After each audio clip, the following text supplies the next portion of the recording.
una historia de éxito, traición y redención.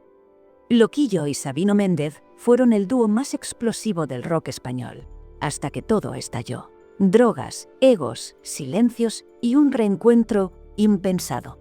Esta es una historia real cuyos detalles nunca se habían revelado hasta ahora.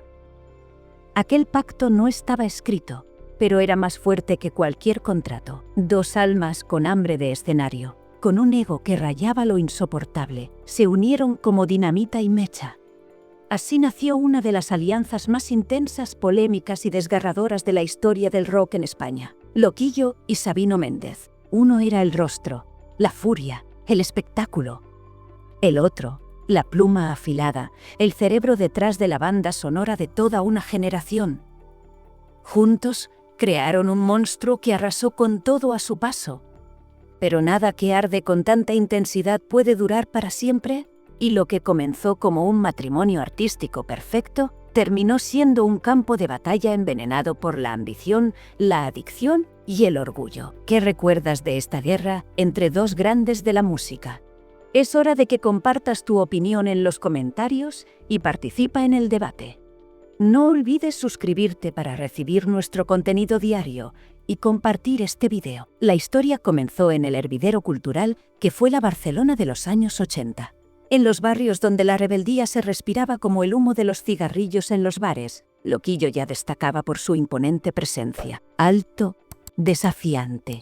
Un tipo que parecía salido de una película de James Dean, pero con acento de barrio. Su magnetismo era indiscutible. La calle lo reconocía, pero le faltaba algo esencial: canciones. Fue entonces cuando apareció Sabino Méndez, y nada volvió a ser igual. Sabino no era un músico cualquiera. Era un poeta callejero con un bisturí por pluma, observador agudo, con una sensibilidad lírica brutalmente honesta y una capacidad casi clínica para encapsular el espíritu de una época. Era el alma que faltaba para darle cuerpo al monstruo. Loquillo tenía la imagen, Sabino la sustancia. Juntos fundaron la leyenda de Loquillo y los trogloditas, y el rock español nunca volvió a ser el mismo. El éxito no tardó en llegar. Himnos como Cadillac Solitario, Rock and Roll Star o El ritmo del garage se convirtieron en la banda sonora de una juventud que necesitaba gritar que estaba harta de todo. Loquillo era el ídolo, el rebelde, el tipo que decía lo que todos pensaban. Pero tras bastidores, la maquinaria era Sabino. Cada acorde, cada verso incendiario salía de su puño y letra. Sin embargo, el equilibrio era frágil. Loquillo absorbía los focos. Las cámaras lo adoraban, el público lo idolatraba, y Sabino, aunque respetado, comenzaba a sentir el peso de una dualidad peligrosa: ser el cerebro oculto detrás del monstruo que otro alimentaba con su imagen. ¿Cuánto tiempo podría sostenerse esa dinámica sin explotar? Los años dorados se vivieron con una velocidad suicida. El éxito fue tan arrollador que no dejó espacio para la reflexión. Giraban, grababan, rompían escenarios. Loquillo era cada vez más Loquillo. Más grande, más arrogante, más impredecible. Sabino, más silencioso, más introspectivo, más exhausto. Y mientras el público coreaba cada letra como un mantra, dentro de la banda el aire comenzaba a enrarecerse. El poder no se comparte fácilmente, y el talento, cuando no se reparte con justicia, puede ser una bomba de relojería. Sabino era el arquitecto del imperio, pero Loquillo era su emperador. El público no sabía quién escribía, solo a quién veía. Y esa sombra, esa injusticia silenciosa, empezó a corroer la relación desde dentro. Pero el golpe más fuerte estaba aún por llegar. 1987 fue un año de gloria y advertencia. El lanzamiento de La Mataré no solo consolidó el éxito comercial de Loquillo y los trogloditas, también desató una tormenta que, décadas después, seguiría proyectando sombras. La canción, escrita por Sabino, era visceral, brutal y directa. Un retrato emocional de una relación disfuncional llevado al extremo lírico. Pero la crudeza del verso, por favor, solo quiero matarla, se convirtió en una bomba de relojería. En su momento, nadie cuestionó nada. La crítica aplaudía, el público cantaba y la banda celebraba. Pero Sabino ya comenzaba a sentir la presión de un rol que lo devoraba por dentro. Era el compositor estrella de una maquinaria que se alimentaba de su alma, y a cambio recibía poco más que reconocimiento entre bambalinas. Loquillo, mientras tanto, brillaba como nunca. Portadas, entrevistas, fama. Y cada vez más, ese deseo latente. Tomar control total, ser más que el intérprete, ser el autor. Las diferencias no eran solo estéticas o ideológicas, eran existenciales. Sabino escribía desde el dolor, desde una profundidad emocional que empezaba a pasarle factura. Su sensibilidad chocaba con el personaje que Loquillo construía cada vez más blindado, más distante, más voraz. Mientras Sabino buscaba introspección, Loquillo construía un espectáculo. Y ese espectáculo necesitaba evolucionar. Sin depender tanto de un solo hombre. Fue ahí cuando surgió la grieta definitiva. Loquillo quería escribir también, no solo interpretar, sino dejar su huella en las letras, marcar el rumbo. Para Sabino, eso era como una puñalada. Él era el alma creativa. Loquillo, la voz. Cambiar esa dinámica era dinamitar la esencia misma de la banda. Y por si fuera poco, Sabino empezó a derrumbarse por dentro. Las drogas llegaron como anestesia. La presión de ser el pilar creativo, las tensiones con Loquillo, la velocidad de la fama, el ritmo infernal de las giras. Todo eso lo empujó a una espiral destructiva. No era solo un bajón, era un abismo. Loquillo lo notó, y aunque las diferencias eran cada vez más amargas, aún quedaba un rastro de preocupación. En una decisión que marcaría un antes y un después, Loquillo se acercó a Sabino con una propuesta envenenada por las buenas intenciones. Apártate un tiempo. Recupérate. Luego volvemos a trabajar. Pero para Sabino, aquello fue la traición definitiva. Era un gesto paternalista, un corte limpio disfrazado de ayuda. En su mente, Loquillo no lo estaba salvando, lo estaba echando. Lo que pretendía ser una intervención terminó siendo una separación irreversible. En 1989, Sabino abandonó la banda. Y con su partida, no solo se rompió una sociedad artística, se apagó una era. Loquillo continuó, siguió grabando, reinventándose, buscando nuevas voces, nuevas letras. Sabino desapareció del foco, cayó en el silencio, pero el silencio no era olvido, era una herida abierta. Y esa herida sangraría de nuevo una década más tarde, con palabras impresas en tinta. Durante más de una década, el nombre de Sabino Méndez desapareció de los créditos de Loquillo. La dupla explosiva que había incendiado los años 80 quedó convertida en una sombra, en un tema tabú. Ni una llamada, ni un mensaje, ni un gesto.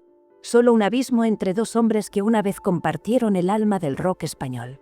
Pero el silencio no significa olvido, y mucho menos perdón. En el año 2000, Sabino reapareció con un acto que fue a la vez catarsis, venganza y redención. Publicó su autobiografía. El título lo decía todo. Corre, rocker, crónica personal de los 80. Un disparo directo al corazón de una década. Y a las entrañas de Loquillo. Las páginas ardían. Narraba sin anestesia su adicción, los conflictos, los egos, la caída. Pero sobre todo, desnudaba la historia interna de la banda, exponiendo lo que muchos sospechaban, pero nadie se atrevía a confirmar. El infierno detrás del escenario. Sabino no se guardó nada. Fue cruel, pero honesto, implacable, pero humano. Y aunque el foco estaba en su viaje personal, Loquillo se sintió señalado, atacado, traicionado. La reacción fue inmediata y brutal. Loquillo estalló. Su imagen, cuidadosamente construida durante años, era ahora objeto de escrutinio público, no por la crítica musical, sino por las confesiones de su antiguo amigo, su socio creativo. Las entrevistas comenzaron a girar hacia el pasado, hacia Sabino, hacia todo aquello que Loquillo había enterrado bajo capas de reinvención. El libro no era solo un ajuste de cuentas, era dinamita en la narrativa de Loquillo. Y lo peor, él no lo había visto venir. La herida, lejos de cerrarse, se reabrió con furia. Si alguna vez hubo una posibilidad de reconciliación, desapareció con cada página impresa. Loquillo cortó todo tipo de comunicación.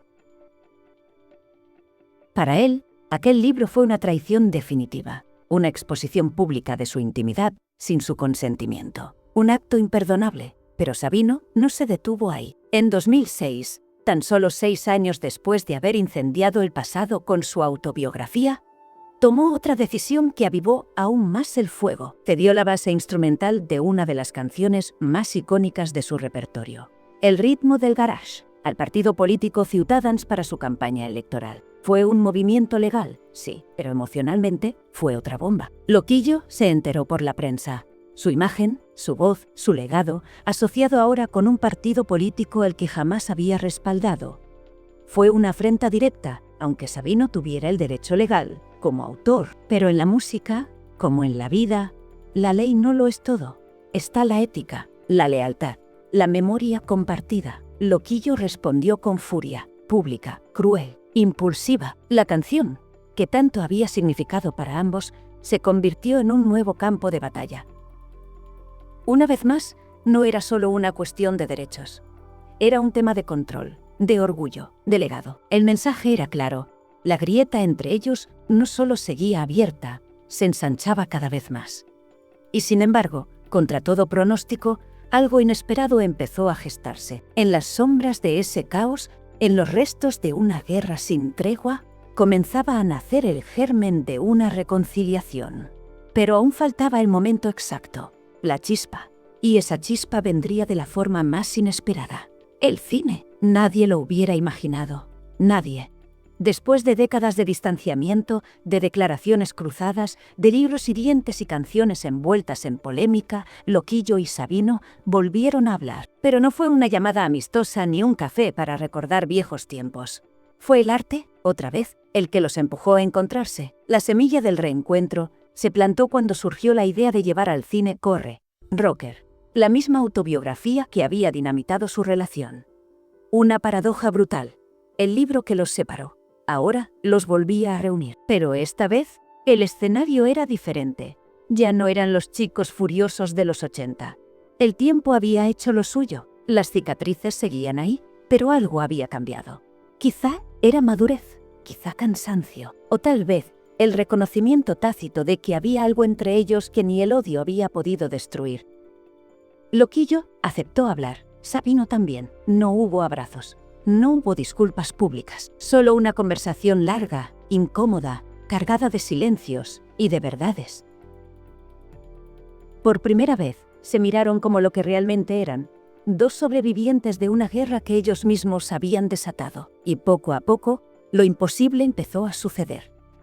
En 2007, subieron juntos al escenario, nada menos que como teloneros de The Rolling Stones. No era un gesto simbólico, era un acto de fuerza.